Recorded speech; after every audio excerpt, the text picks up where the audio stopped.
Next one అండి, ఒక చినియా శారీ. అసలు ఇది ఫోల్డింగ్ కూడా రావట్లేదు, అంత బాగుంది మెత్తగా చినియా శారీ. ఈ శారీకి బ్లౌజ్ మనం ఇలా డిజైన్ చేసాం. సో ఫ్రంట్ కొంచెం నెక్ షేప్ డిఫరెంట్గా తీసుకున్నాము. బ్యాక్ వచ్చేటప్పటికి అన్ని హైనెక్ బ్లౌజ్లే అండి, ఆవిడ అన్ని హైనెక్ బ్లౌజ్లే.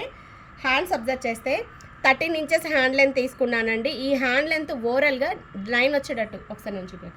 13 ఇంచెస్ అంటే మనకి ఇక్కడికి వస్తుంది కదా, ఎలాస్టిక్ పెట్టినప్పుడు ఏమవుతుందంటే 9 ఇంచెస్ హ్యాండ్ లెంత్, ఇక్కడంతా కూడా కుచ్చుకుచ్చుకు వచ్చేసి 9 ఇంచెస్ మనకి హ్యాండ్ లెంత్ వచ్చేటట్టు, లెంత్ మాత్రం 13 ఇంచెస్.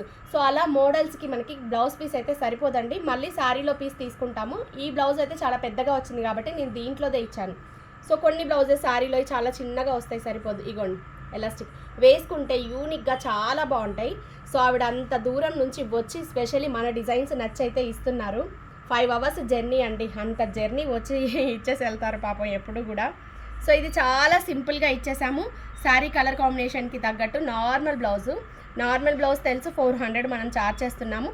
ఇది ఒక మంగళగిరి శారీ అండి, స్కాలప్ అంతా వచ్చేసింది.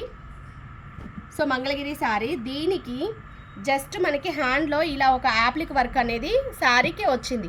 అయితే ఆవిడ ఇది నాకు సేమ్ బ్యాక్ సైడ్ ఇలా కావాలి అండి అని అడిగారు. ఇంక ఇది కంప్లీట్ అవ్వలేదండి. సో ఇట్లా యాప్లిక్ చేస్తున్నాం, మళ్ళీ పింక్ కలర్ అనేది మనం టచ్ చేస్తాము. ఓవరాల్గా శారీ ఇది. ఎలా ఉన్నాయి రాధికా గారివి? బాగున్నాయి కదా? ఒక లైక్ చేయండి. మీకు నచ్చితే మీ శారీస్కి ఇలా మంచిగా డిజైన్స్ స్క్రీన్ షాట్ తీసి మాకు పంపించేసేయండి, ఇన్ టైంలో డిస్పాచ్ ఇస్తాం. Thank you.